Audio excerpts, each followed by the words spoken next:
Qu'est-ce que tu me veux, toi? Je te calme.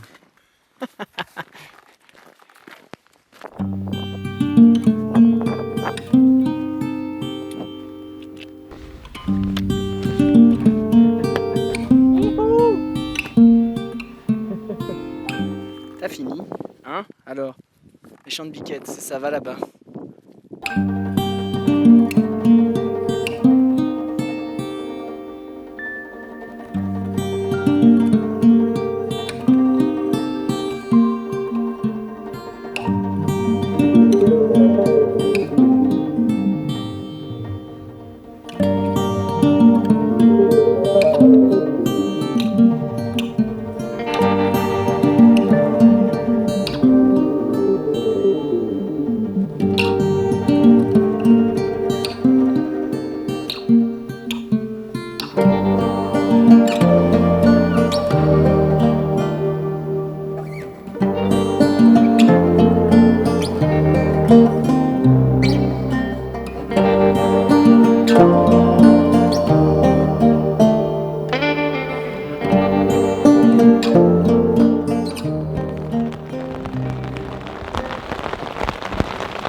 Bonjour à tous, je vous souhaite un bon visionnage pour ce prochain épisode, en espérant que ce soit pas ce temps-là pour les quelques semaines qui suivent, quoi.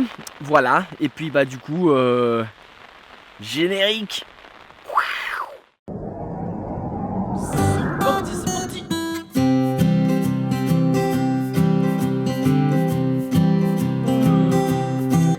Waouh, banzai.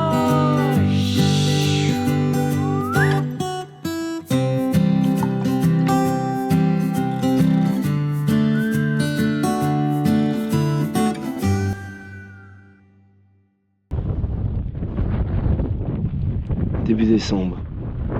Voilà reparti pour la suite du voyage, en direction du Portugal.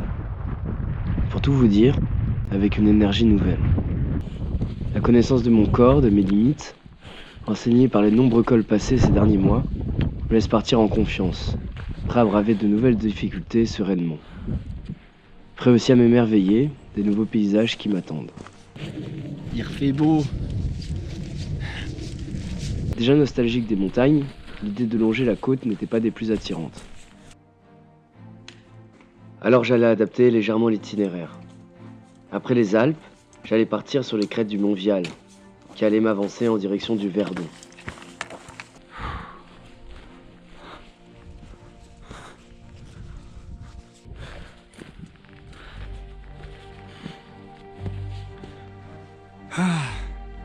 Les crêtes sont fantastiques, incroyables.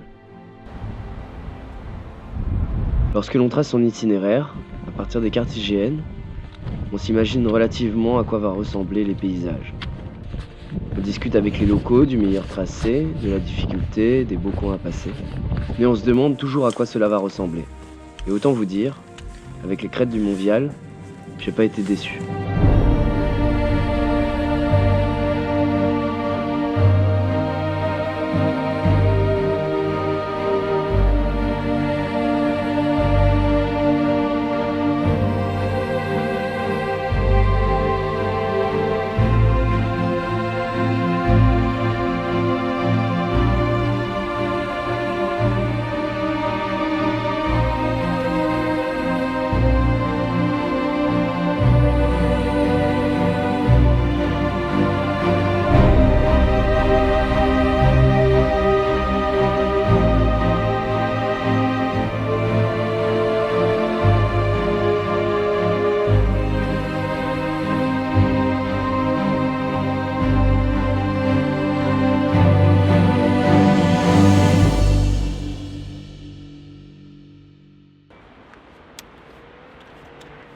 Après une belle redescente de ces crêtes, j'entre dans Puget-Théniers. C'est parti pour quelques jours de marche dans les Préalpes.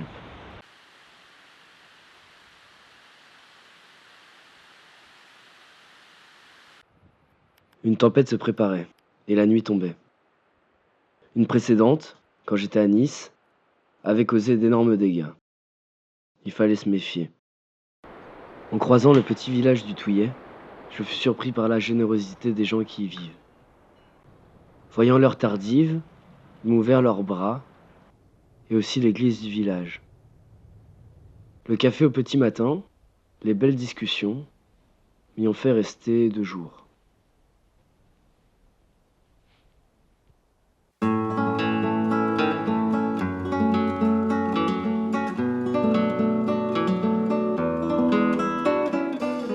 Après un dernier col enneigé à passer, juste après le Touillet, me voilà réellement au pied du Verdon, le plus grand canyon d'Europe. Qu'est-ce que je les avais fantasmés, ces gorges, n'ayant en tête qu'un souvenir de gosse, lointain, qui m'avait profondément marqué. Et là nous y sommes. Et en plus avec un chouette objectif à la clé. J'ai été hébergé 8 jours par une famille formidable à Nice, le temps de me reposer et de monter un épisode de la web-série. Durant mon séjour, je rencontre leur enfant, qui vit dans le Verdon avec sa copine. Ancien champion d'escalade, Kevin me propose de faire une grande voie pour découvrir ces gorges. Ça n'a pas été une mince affaire, ça c'est clair. Mais ce fut également une expérience dont je vais me souvenir pour longtemps. Très longtemps.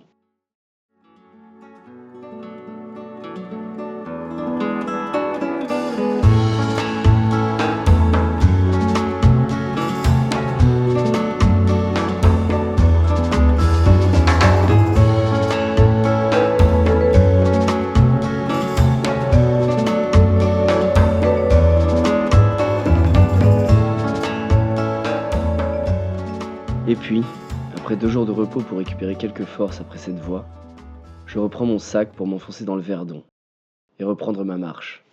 Point sublime, l'endroit un peu remarquable qui marque l'entrée des gorges et le début du sentier Martel. J'ai les gorges juste derrière moi.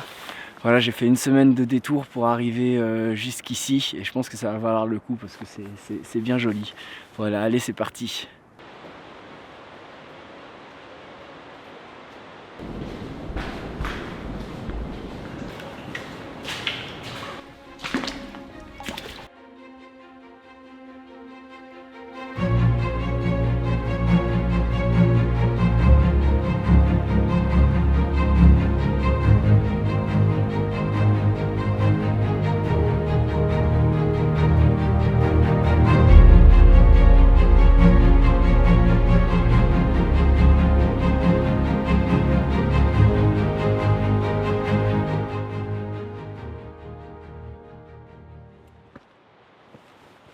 Le sentier Martel est époustouflant. Construit en 1928, il porte le nom du spéléologue qui l'a ouvert.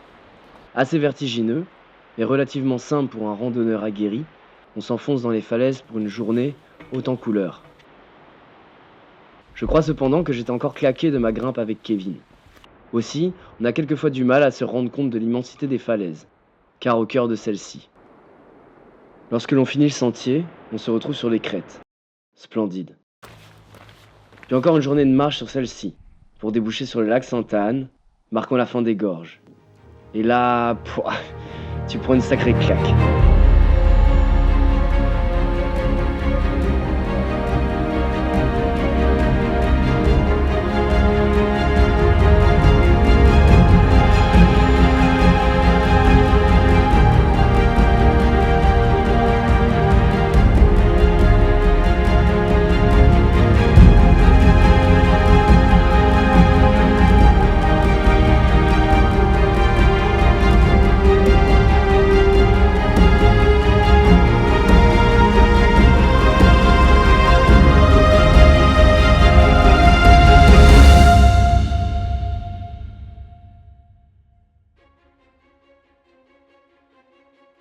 Puis, après une belle descente, je me fais accueillir dans une ferme par des bergers bien sympathiques, avec qui je passe une belle journée et soirée.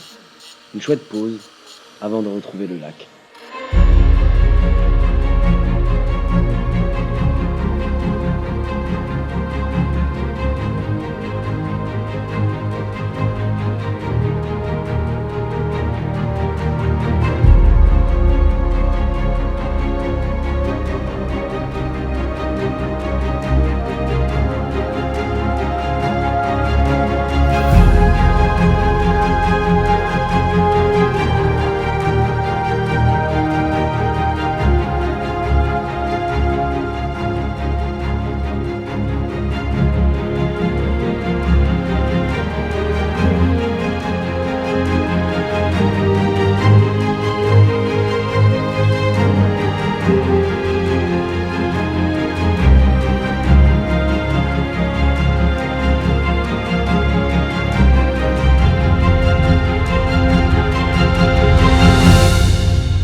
Ça y est, les gorges du Verdon sont terminées avec le lac Sainte-Anne qui marquait sa fin.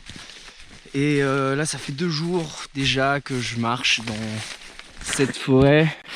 Je sais pas trop comment ça s'appelle ce type de forêt. Et, des petits arbres tout secs dans un imbroglio.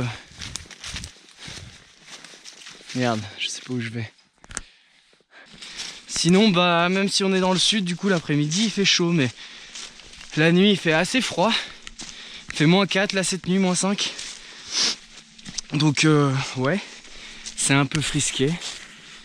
Puis ma foi, je vais vous laisser parce que là il y a un croisement et je sais pas où on va. Voilà.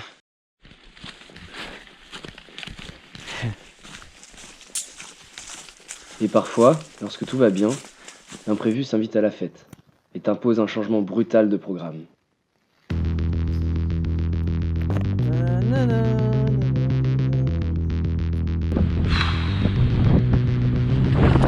Bon. Bah, la tente vient de craquer. Et je sais pas quoi faire du tout. J'ai pas du tout le matériel pour le réparer proprement. Là il prévoit des rafales de vent assez violentes. Du coup je vois pas du tout comment la tente elle va tenir. Il y a des pluies qui sont annoncées les jours prochains. Et pour atteindre Cassis, il faut que je monte sur une crête à 1000 mètres là, qui est juste devant la mer, avec des risques de pluie. Et puis il fait 0 la nuit. Ouais, je sais pas du tout. Une petite solution urgence, je remonte en stop jusqu'à Saint-Maximin, c'est à peu près 15 km. Et il y a le magasin de sport du coin qui a des straps pour réparer les tentes et tout. Donc voilà, j'espère que ça suffira. Petite solution d'urgence et de réaction rapide. Quand j'ai déboulé dans le go-sport du coin, blasé, mais content d'avoir trouvé une solution, je vous dis pas la tête de tout le monde. J'aurais été dans un meilleur mood, j'aurais sûrement trouvé la situation cocasse, et même peut-être drôle. Avoir des aléas dans un voyage, c'est plutôt normal. Mais le matos qui lâche, il n'y a rien de plus énervant. Parce que c'est de l'argent, du temps, de l'énergie et un programme entier à replanifier. Mais faut garder le moral. Surtout qu'en venant là où j'avais atterri le matin même, le patron du bar du village m'a gentiment laissé une chambre pour récupérer. Et ça a vachement aidé. Ça y est, je suis reparti de Mazog après une nuit super luxueuse. Merci à Olivier qui m'a laissé un des studios qui loue généralement aux gens de passage. C'était vraiment cool et merci à toi. Du coup bah ça y est, j'ai repris la direction de Signes, puis Cassis, puis après Marseille, et là je monte sur une île de crête. Ça commence à être bien joli.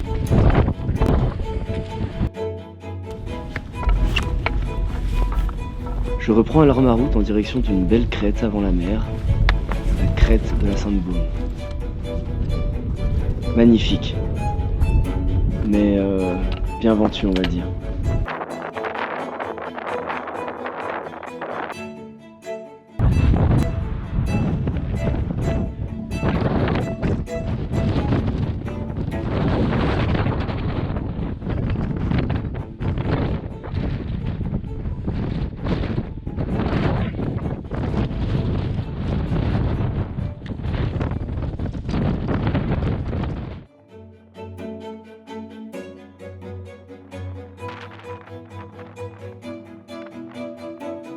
Et c'est de nuit que je suis rentré dans le parc national des Calanques.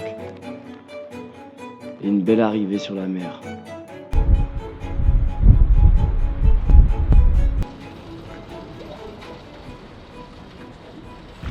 Cassis, c'est parti pour les Calanques.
Ça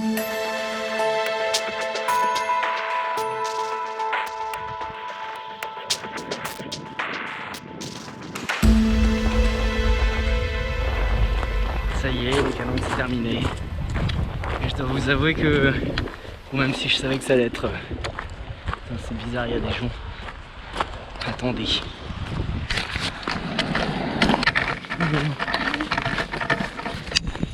Ouais, même si je savais que ça allait être beau, je vous avoue que c'était quand même une belle surprise. J'ai pris une sacrée claque dans la gueule.